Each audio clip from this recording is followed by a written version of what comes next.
This rabbit can detect when his owner is about to get sick, and he was literally saved from being someone's dinner.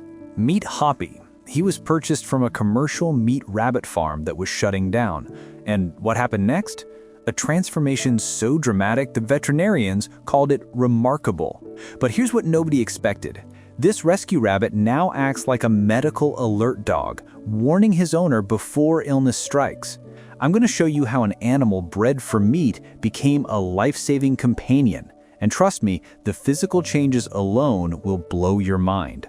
When Hoppy first arrived at his new home, he couldn't even walk properly. His legs would splay outward on flat surfaces because he'd spent his entire life on wire-bottom cages.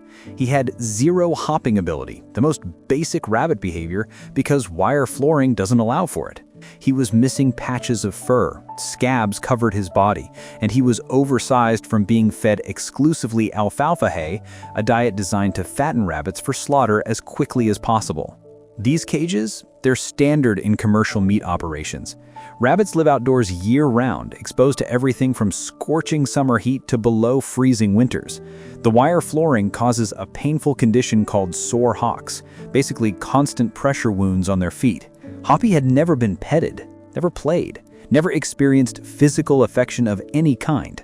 But here's where it gets interesting. Within 48 hours, Hoppy started seeking out his new owner for affection. Think about that. This animal had zero positive human contact, yet he bonded almost immediately. That tells us something profound about rabbits' capacity for trust and attachment. Now, the physical changes? Absolutely wild.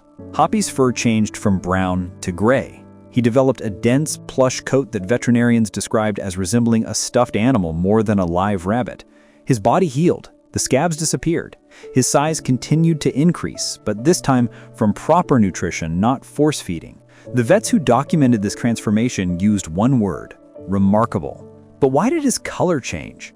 Rabbits can actually change color based on environmental factors: temperature, stress levels, and diet. In Hoppy's case, moving from constant outdoor exposure to a stable indoor environment likely triggered the color shift. His body was literally reflecting his new reality.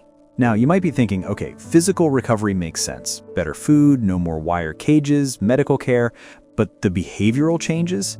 That's where this story gets really fascinating. Hoppy doesn't live like a typical rabbit. He's never been in a cage since his rescue. He free roams the entire house. And here's the crazy part. He doesn't chew on furniture, wires, or anything destructive. He uses a litter box consistently, just like a cat. But wait, let me show you something. He greets his owner at the door. He seeks out human interaction. He does this thing called flopping, where rabbits literally throw themselves onto their side when they feel completely safe and content, every time his owner talks to him. This is dog behavior in a rabbit's body. And look, I get it. People anthropomorphize their pets all the time. My cat can tell when I'm sad. My dog knows when I'm coming home. But what Hoppy does goes beyond normal pet intuition. His owner has a diagnosed lung disease. She experiences recurring fevers and pneumonia episodes, and before every single illness onset, he becomes unusually clingy. He follows her everywhere. He won't leave her side. At first, she thought it was coincidence. Then it happened again and again. A pattern emerged. Hoppy's behavior changes before she feels sick, before she has symptoms, sometimes 12 to 24 hours in advance. The working hypothesis? He's detecting elevated body temperature through smell, similar to how medical alert dogs detect blood sugar changes or oncoming seizures. But here's the thing. This capability isn't widely documented in rabbits. Dogs, yes. Rabbits? The scientific literature is basically silent on this, which raises a massive question. How many other abilities do rabbits have that we've simply never studied because we've treated them as livestock instead of companions? Here's something that surprised me. Hoppy still struggles with vegetables. Rabbits should eat a varied diet: hay, leafy greens, vegetables, but because Hoppy was fed exclusively alfalfa hay for rapid weight gain, he never developed a taste for normal rabbit foods. His early experiences literally shaped his adult preferences. This is a perfect example of how commercial breeding practices create long-term problems. It's not just physical trauma, it's neurological and behavioral conditioning that sticks with the animal for life. Imagine being fed the same processed food every single day, then suddenly someone offers you fresh vegetables and you just don't recognize them as food. That's Hoppy's reality. His owner has been slowly introducing new foods, working with vets to expand his diet, but it's a gradual process. You can't undo years of conditioning overnight. And here's the interesting parallel. This is exactly what happens with humans who experience food insecurity or extremely limited diets during childhood. Our early experiences with food shape our adult relationships with nutrition.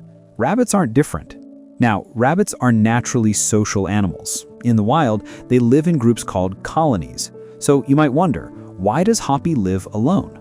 The vet recommended solo housing based on his history. We don't know what Hoppy experienced in the breeding operation. We don't know if there was trauma, aggression from other rabbits, or breeding-related stress.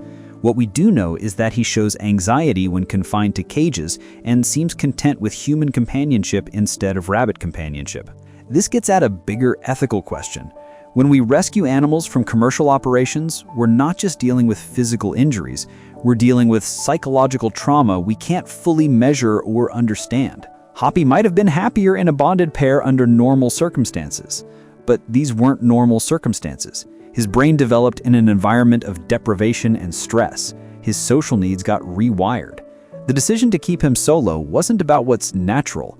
It was about what's best for this specific animal given his unique history. And honestly, he seems thriving. The flopping, the greeting behaviors, the contentment, these are signs of a happy rabbit.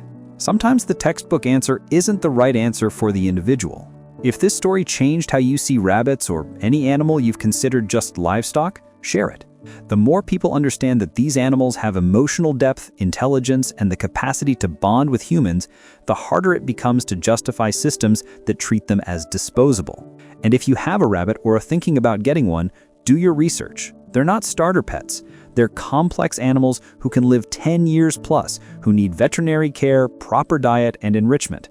They deserve better than wire cages and solitary confinement. Hoppy got his second chance. Let's make sure more animals get theirs.